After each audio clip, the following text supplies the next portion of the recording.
I would venture to say that Jay Dyer um, and the Orthobros are precisely controversial, not so much for the reasons that are alleged.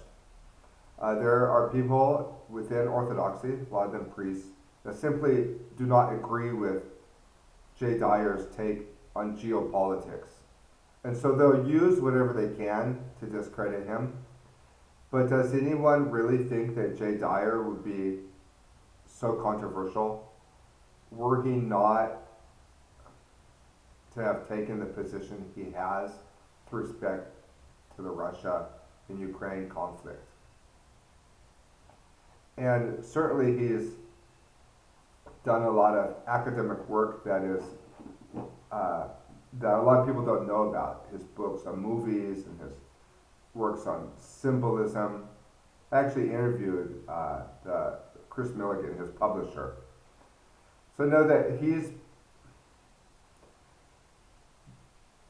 been successful because he's more than just somebody that gets in front of a camera and shoots his mouth off. He's actually a very well-read, very well-versed and intelligent scholar on a lot of issues, including the history of the church. And I do think it's ironic. Okay, so when I first got into Orthodoxy, and I am Orthodox, you can see my icons on the wall. When I first got into Orthodoxy, it was commonplace to hear priests bashing the Enlightenment and how they would talk about how the authority of kings were overturned and a lot of the problems we have today is because of the Enlightenment. And certainly, while there's an element of truth to that, it's not the whole story. Um, this is kind of paralleled in the political sphere, as Marco Rubio, the Secretary of State, has been making the rounds, talking about the good old days of empire, saying that we need, not just the US, but Europe in general, has to restore the imperialist mindset of the 19th century. So there's always this romanticism of the past, and we don't, it's like the easy way out. So when I first got into Orthodoxy, there was a lot of bashing of the Enlightenment that I would hear bandied about. But now you're kind of starting to see the opposite, where there's this reaction against what are perceived strong men, and what's considered the rolling back of Enlightenment values through, the rise of Putin on the world stage and multipolarity. So I just think it's ironic.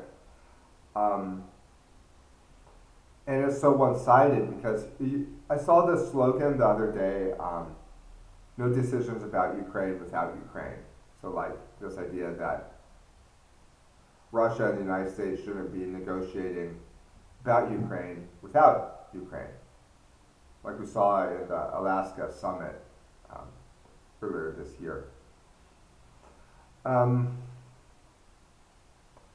But the reason that Ukraine turned into a political basket case was because Ukrainians were not allowed to participate in the politics of Ukraine.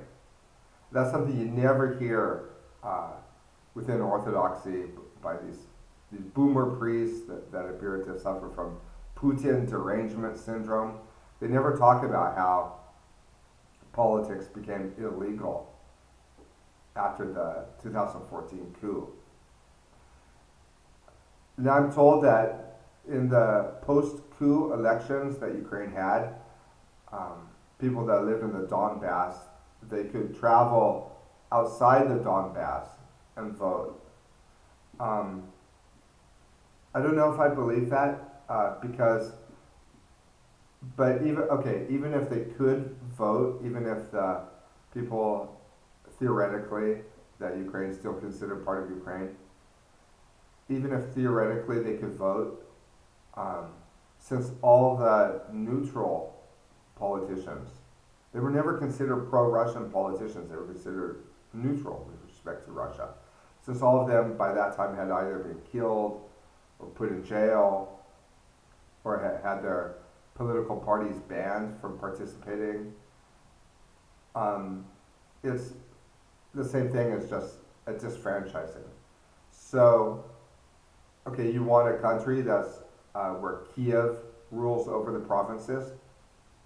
Well, you can't have your cake and eat it too. You gotta accept the political consequences for that.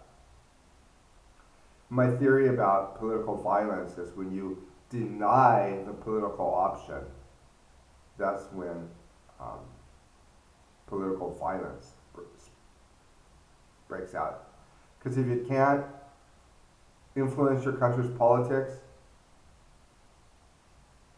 through the democratic means, through legal means, then that's when you have secessionist movements or guerrilla movements. It's very common. Steven Pinker, who is arguably the most famous cognitive scientist alive, he made a video where he compared Donald Trump and Vladimir Putin and said that this is really a rolling back of the Enlightenment values and we should all be alarmed. And he said, nothing really prompted Russia's invasion of Ukraine. And it's, for somebody as intelligent as Steven Pinker, although he's been described as a faux intellectual, connections with Jeffrey Epstein as well. For somebody that smart to make these kinds of comments shows that, you know, we really do live in our media bubbles. Because what was Zelensky doing a week before Russia invaded? He was talking about acquiring nuclear weapons. What did the coup leaders in Ukraine do a week before Russia annexed Crimea, the Crimean Peninsula? They had threatened to turn the Russian Navy base over to NATO, to make the Russian Navy base that was there, that had been there for centuries and had just signed a new lease agreement. They wanted to kick the Russians out.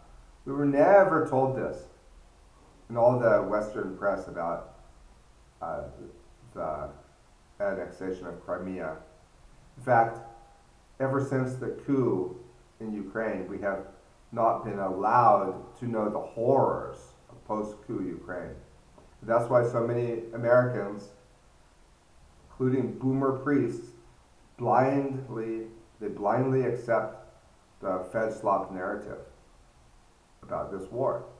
And so, lo and behold, there's this Orthodox media figure named Jay Dyer that doesn't accept the Putin Derangement Syndrome and that is honest in a way that others have been too in the media. Tucker Carlson, for example, he's been very critical of the war in Ukraine.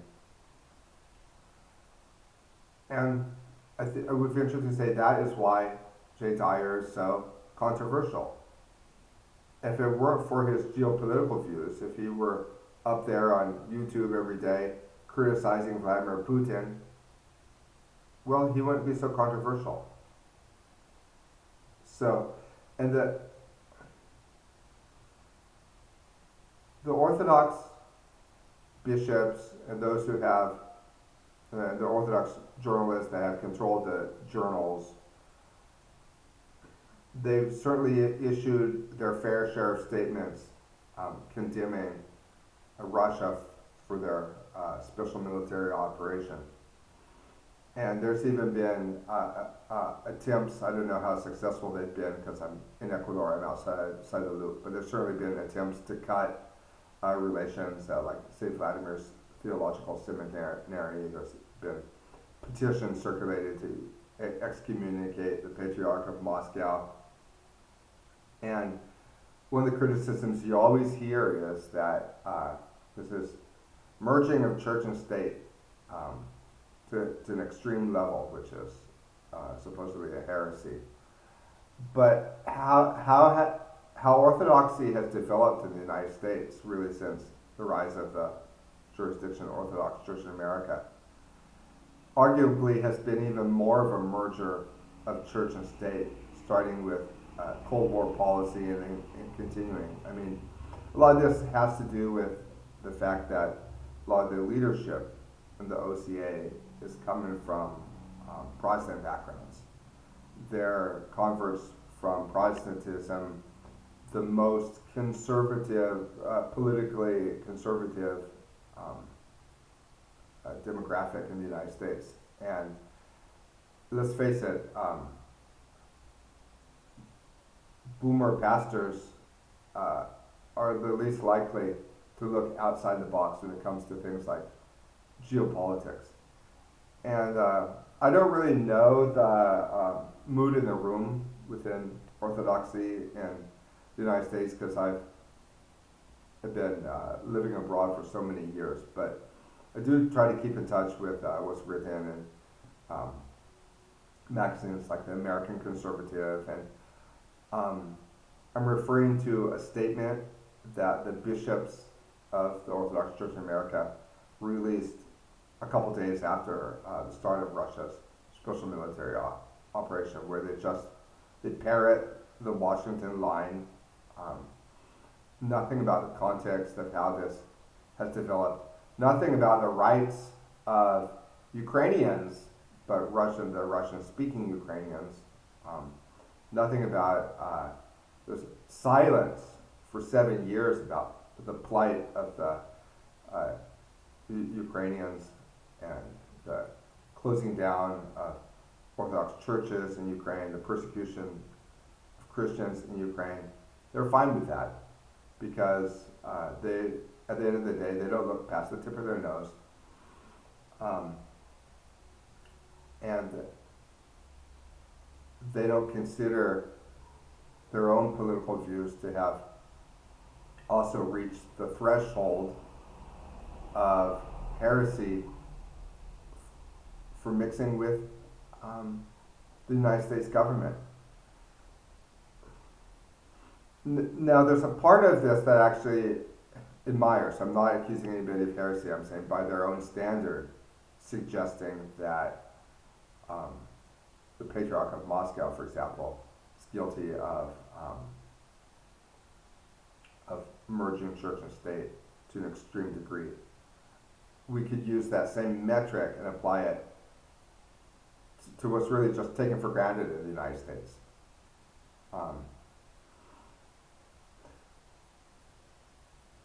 But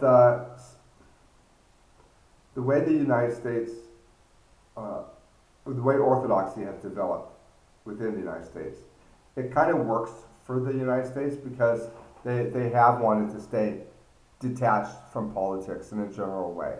And this has helped people from all political persuasions feel at home. And of course, it's going to be very different in a place like Greece or Russia or Serbia, where there's a majority Orthodox population. So obviously the church is going to be more involved in politics. And so far it's worked. The Orthodoxy in America being kind of apart, and it's helped not offend people and not step on any toes. But that's all really changed over the last 4 or 5 years, when there's been these really strong and really opinionated and really extreme statements written about Russian Orthodoxy. And the idea is that if any Russian bishop goes along with the government line on the war of Ukraine, that means they're co-opted. But it's easy to see this war as a war of aggression if you're parodying the American party line from Russia's perspective, saying that But from Russia's perspective, it's a defensive war. Think about that. So, just a few days ago, Donald Trump was at the NATO summit in Turkey, in Ankara, and he said that as Ukraine continues its drone and missile strikes on Russia, it's more likely that Putin will be brought to the negotiating table and a ceasefire can ensue. Think about that. They're still conceptualizing of this war as an aggressive war for Russia, whereas Russians see it as a defensive war. So if there's not an understanding about the goals of this war and what Russia sees as its strategic objectives in this special military operation or war, however you want to call it, there can't be a negotiated settlement because you're not on the same page. So it's been reported ad infinitum, for example, that Russia wants to conquer all of Ukraine. So if you really believe that, then yeah, Ukraine is winning because they hold on to 80% of their pre-invasion Ukrainian territory. Zelensky says this constantly, says that Russia wants to come in and force them all to speak Russian and have a puppet government in Kiev. The longer this war drags on, though, the more likely it is that Russia takes more territory and eventually marches on Kiev. Mm-hmm. And the neo-Nazi regime in Ukraine has had an effect on Europe as well, in Nazifying Europe. And now they're starting to be pushed back from that, like from Poland, because you can carry these things too far. But I would argue that this is actually a much greater threat to roll back the advances of democracy than even than Putin or Donald Trump when he was a populist. Of course, Donald Trump, now that he's waging all these wars, has become popular with the liberals. But the rolling back of assumptions that we've always shared as a society in America, a society in Europe, they're really common world assumptions about World War II. That the Nazis were on the wrong side of history, and however it happened, we're glad that the Nazis were defeated. And with the rise of Nazism in Ukraine,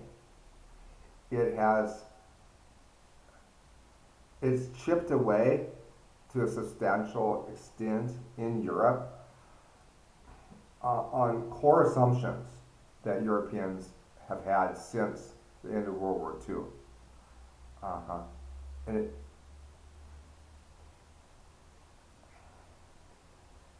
And so that is really frightening. And that's really the rollback of the Enlightenment. The fact that Europe and the United States would unconditionally support and give billions of dollars, probably even trillions of dollars by now, to a government that openly says it's inspired by Nazis. Think about it. Mm-hmm.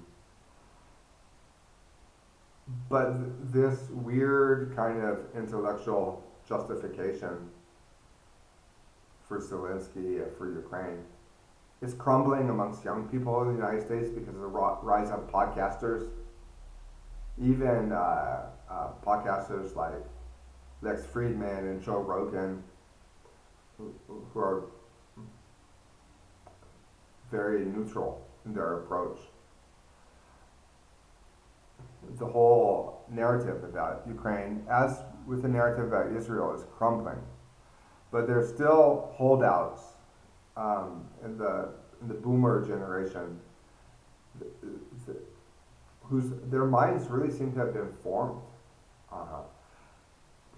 And you can throw new information at them, but they're set in their ways and they're not going to change their minds.